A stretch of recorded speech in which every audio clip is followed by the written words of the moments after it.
Hi again. I've made a bit of a change to the way we're going to be doing the anchor tags. On reflection, I didn't really like the way that we were doing it. Also, I needed to do some programming to get it to display the way we wanted it to display anyway, so I thought I might as well to kill two birds with one stone. So this is a piece of content that I think Kirsten made earlier, and she's got an anchor tag here. Um, so here's the title that will be linking to. So you can already see that it's displaying like a proper heading tag now. And that's because I've written a function that, if you can see here, it's adding a h2 tag to every title, but it's also adding an ID. And the way that I've written the function is that what it does is it grabs the name of the title and then it turns it all to lowercase, strips out any kind of apostrophes or any symbols that are not alphabetical, and then replaces the spaces with hyphens.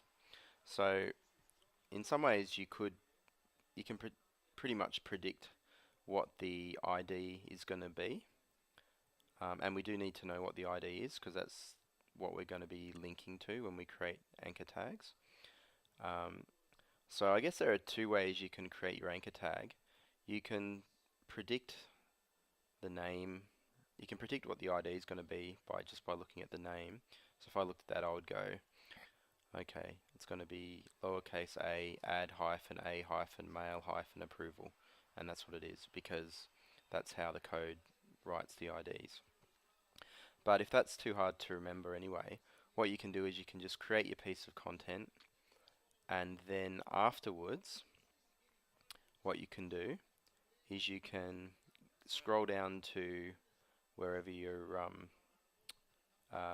wherever this is, and then you can edit your anchor tag, or you can do it from the beginning. But this is probably the best way: is to create your content, create your anchor tags in there, but maybe just leave the actual link blank, and then afterwards, after you click save, you would come to this page, and you could probably just go to wherever your anchor tag is, take advantage of this edit link here, do like a right click and open in a new tab.